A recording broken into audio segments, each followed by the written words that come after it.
Welcome. Those of you who don't know me, my name is Andrew St. Pierre White. I'm an adventure travel filmmaker and I've been doing it full time for 30 plus years. On this channel I share my skills, storytelling, filmmaking and photography skills. And this year I celebrate doing this for 30 years. And in doing so I am releasing all of the many courses and lectures that I have been hosting on a platform called beafilmmaker.com. These lectures have been enjoyed by over 55,000 students in over 100 countries, and I am now releasing them 1 week at a time here on YouTube. This one is a special one. It's about moving the camera or not moving the camera, and how would you motivate it? Born of my personal frustration as I see courses on YouTube and in other places where they focus mostly about equipment. That's not what I am going to do. I'm going to help you tell wonderful stories that people will really want to watch again and again. Now you do have a chance to leap ahead. You can go to Udemy, the link is in the description. The courses are very inexpensive, but here they are for you all to enjoy. Remember, you need to like and subscribe because it's the only way to tell YouTube that you like these shows and want to watch more of them. Till the next time. This is the part of the course that I enjoy teaching the most. And the title of this particular lesson is Moving the Camera. And the first thing I have to say about moving a camera is don't move the camera. Now, those of you who have just started with video, this might seem, what are you talking about? It's video. The whole point of video is that we move the camera. Not really. What I'm going to show you now is, I've recently finished a series of programs, adventure travel programs, filmed in Africa. And one of the episodes is a lovely example of lots of different situations that we were filming, lots of B-roll, lots of stories happening right in front of us that we had to just pick up the camera and just shoot and fire because things were happening right there and then. And I want to pick out every shot. And I'm going to run the first half of it, so it's going to be about 15 minutes. And I want to run it for you, normal time, so I'm going to point out when the camera was moving. Now, when I say camera moving, I'm talking about the moment I take the camera and I do this with it. Okay, I'm filming and I do this, or I do this. Okay, sometimes it's moving because I'm actually holding it and I'm pointing it towards myself. So in other words, the subject is not moving at all. I'm not going to count those as moving cameras because I'm walking with the camera. Yes, the camera is moving, but the subject is staying stationary in the frame. Where the subject is not staying stationary in the frame. In other words, if somebody's walking and I'm following them, then actually my subject isn't actually moving. I might be panning the camera, but my subject is staying in the frame. Okay? I'll point out every time that I actually moved the camera. There are not very many of them. The entire thing is actually made up of shots, even when there's lots of things happening. Shots where the camera is just there and everything's happening in the frame. I'm hoping that this will open your eyes to how unnecessary it is so many times to move the camera. And most of the time, it's much better if you don't move it at all.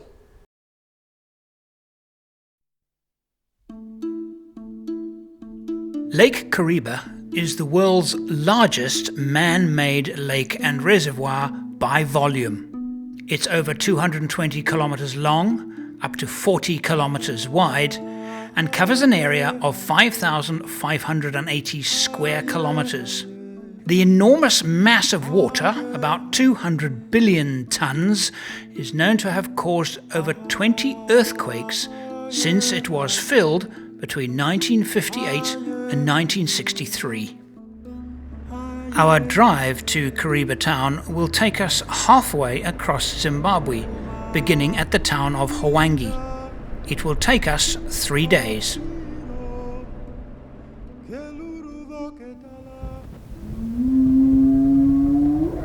Topping up fuel at Hwange. We have about 700 kilometers of pretty rough track ahead of us, so we're kind of fairly close to the limits.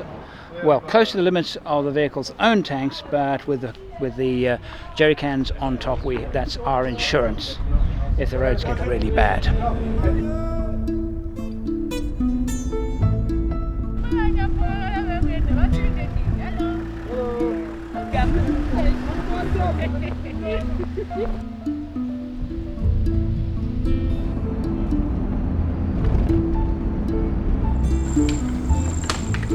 Most of the day slips away by the time we reach our camping spot on the shores of Lake Kariba. One of the absolute delights of this kind of travel is that you never know where you're going to end up. I've said it again and again, and I will continue to say it, and look at this amazing, amazing place that we've found for ourselves to camp tonight.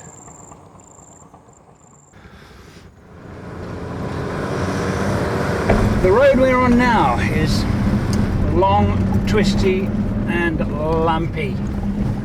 Brutal on tyres, on vehicles, on suspension, and we've got about 300 kilometres of it today.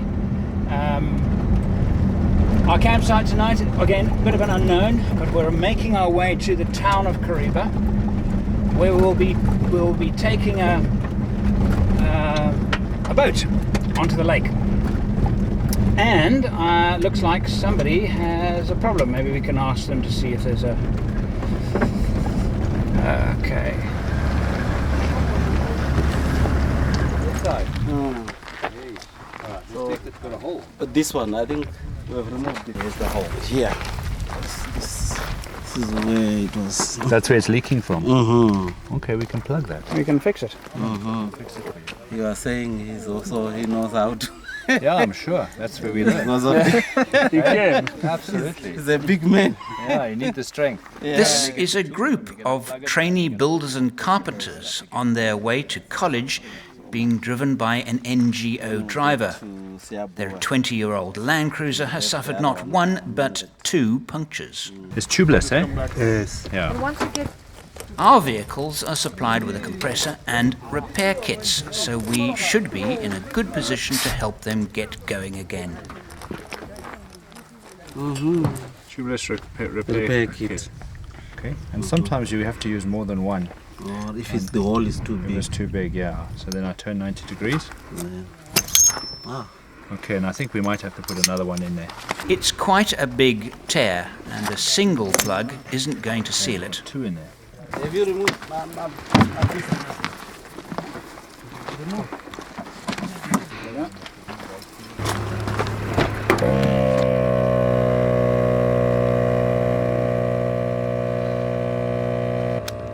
That's 2 plugs. Another one. We're going to need to try and squeeze another one in. See if we can patch it. It's actually a split. It's not just a hole, it's actually a split. So I'm going to try another one. Take the split. Oh yeah. All right. We take the valve out. This one is going to need a proper mushroom patch to be done from the inside, but for now it'll get them to where they're going. Here we go. Should be good enough. You've made the valve tight? Did you put the valve back? As for the second repair, it's better. Looks good. Yeah, it's good. Now we can get to sample now.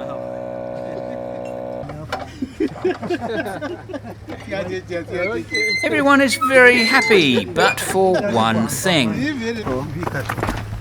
There it is. It broke. Their jack just broke. As it happens, Paul to the rescue again. Okay, here we go, guys. Here's a present for you, okay? Thank you so much. Can't go without Thank a you jack. so We much. have 2, so... Ah. All right. He just happens to be carrying a brand new Toyota Jack. It's a spare in his truck. It's your trophy. Yeah, You win the match. World Cup.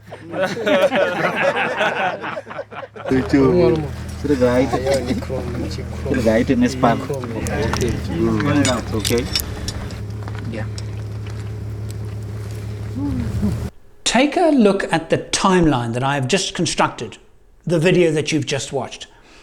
The pink lines are where I've added a title that says the camera hasn't moved.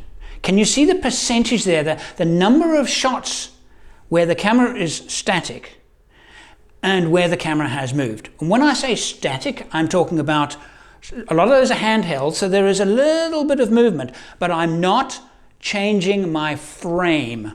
The frame is remaining constant. It's a very common thing for new people who get hold of a camera, even those who have a lot of experience with still photography.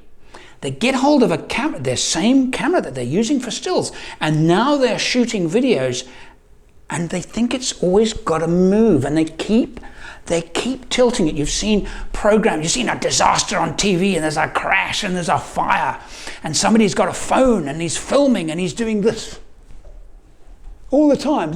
Come forward. You've seen it. It's because the brain says it's video, it's got to move. And the opposite is true. So when you're out filming, grabbing B-roll, find ways not to move the camera before moving the camera. The next lesson is going to be about why would we want to move a camera? Okay, so there's a lot of it, and I keep harping back on this whole thing about equipment and, you know, these trackers, these tracks that you can take a camera and do this beautiful move. Very clever. I don't own them. And the reason why I don't own them is, well, I would need to use a moving shot like that so infrequently. So what I'm going to share with you, why would you want to move the camera in the first place? And how does that help tell the story? Next time.